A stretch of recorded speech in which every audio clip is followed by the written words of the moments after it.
Welcome back, fellow scrappers. 3-9's fine.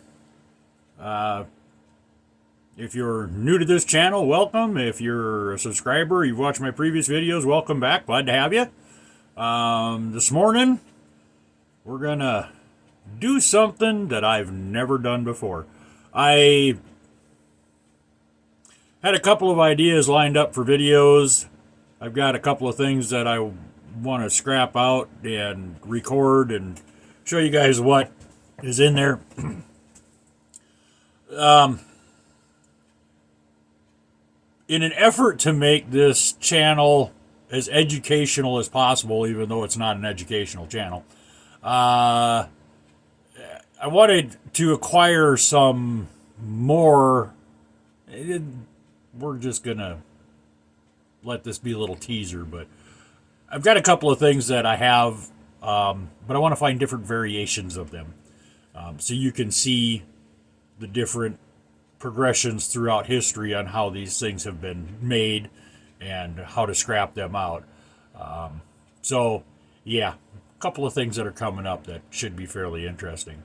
But while I was looking through scrap piles trying to find the things that I was looking for to make those videos, I was over at one of my buddy's shops, and he didn't have what I was looking for, but he did find something that he tossed into the garbage, and I'm like, whoa, wait a minute here.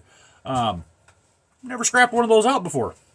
And in all honesty, after 30 plus years of turning wrenches and probably replacing a couple hundred of these, I have no idea what's inside. I mean, I have an idea, but I've never taken one apart before. So today, we're going to do one of these.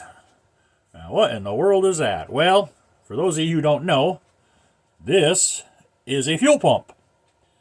And in the late 80s, when they switched from carburation to fuel injection on automobiles, they had to go from the mechanical pumps that were out on the engine blocks that produced anywhere between 2 and 8 pounds of fuel pressure to a pump that would produce at minimum 30.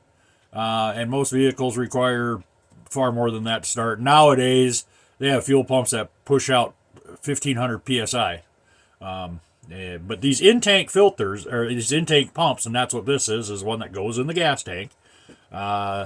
These, run between 30 and 80 psi. And like I said, I've replaced a couple hundred of these, no problem, but I've never opened one up. So today, we're going to go ahead and open this up and see what's in here. Now, I have an idea, but in newer vehicles, this is actually an entire module assembly that you replace, and you'll have a plastic housing around this.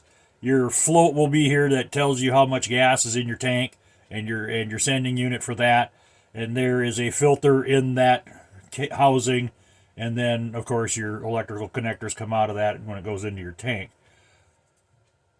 These, and I'm not throwing this out with any kind of certainty, but up until about the mid-90s, I would say, you could replace just the actual pump motor itself. Nowadays, you can't do that anymore. You have to replace the whole module. They don't sell just the individual pump motors. That being said, you can pull these out of the pump modules. If you have access to those, but is it even worth messing with? And I don't know. That's what we're going to find out. This should be fairly simple. What should be in here is a little electric motor, and I would assume some sort of impeller, a vane pump of some sort or other to pump the fuel from this end, which used to have a sock on it. It had a filter sock that come off of this that filtered the gas in the tank, and then it pumps it out this hole right here. And these should be our electrical connectors for our motor inside. So we're going to go ahead and set up and scrap this. For starters, this construction is, you can see that it must be just basically crimped. So I'm going to put it in the vise. Take the grinder, we're just going to run all the way down the seam. I don't want to cut into anything inside because I want to see what's in there, but That's how we're going to go ahead and open this thing up. A guy could probably just, nick the ends and peel them back, but I think it's going to be easier if we just cut the whole seam on the case here and pull the whole thing off, and then we can kind of get a real good idea what's in there. On another subject, a question for my followers. I do my scrapping out here in this shed. It needs a name. So I'm torn between two, either the Scrap Shack or the Shred Shed. Let me know what you think. So I'm going to set this up in the vise, get the grinder plugged in, and we're going to go to town on this bad boy. All right, I've got my filter running, safety first. Got the grinder. Let's give this thing a cut. You know what really helps? Yeah, that needs to be in there.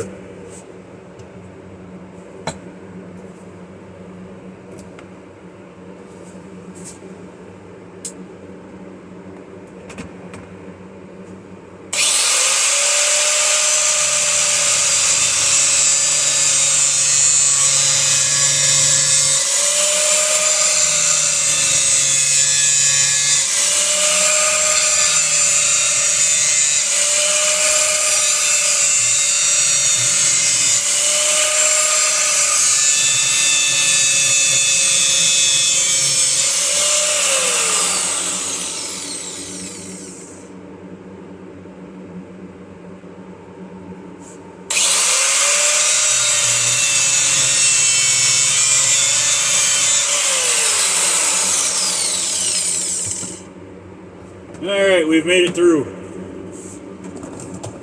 Like I said, I didn't want to cut too deep into that.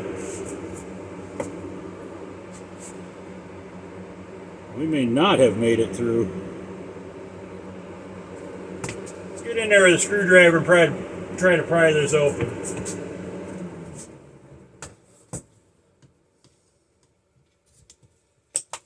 Oh yeah. Yeah, we made it through. Alright, so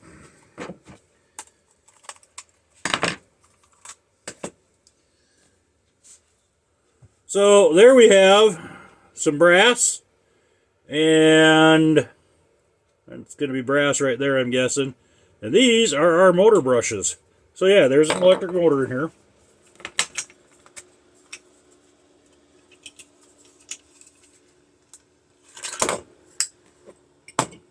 There's going to be our electric motor. So, this is the pump assembly. And that's what you have. You just got a little impeller in there. And there's the little notch that it turns in on the shaft. And yeah, that's just all plastic. So, garbage. This is the bottom of the pump. That's where it sucks the fuel in. Runs around here and pumps it out the top. So, oh yeah, look at that. Nice little motor in there. Another vane on the top. This motor is actually cooled by the fuel in your tank. That's why you should never let your tank get down to empty. So you'll see this motor is put together, just pinched together. We've halfway eliminated that, but it's a magnet motor in there. You can see the magnets. So we should be able to just pound the armature right out the other side.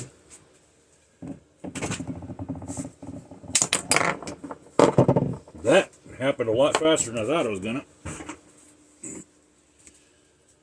So on this end we have basically the same design as on the other end, and that's how it pushes the fuel out through the little pressurized vane in there. This is simply your magnet. Now, I'm kind of curious. There's a couple little bands in here. I wonder if that holds those magnets in. We could get some nice magnets out of this pretty easy. One. And the other one fell right out, and sure enough, well, it didn't fall out because the magnet grabbed it, but hey, check that out. That's a nice magnet. Woohoo! Free magnets! Free magnets are always the best magnets.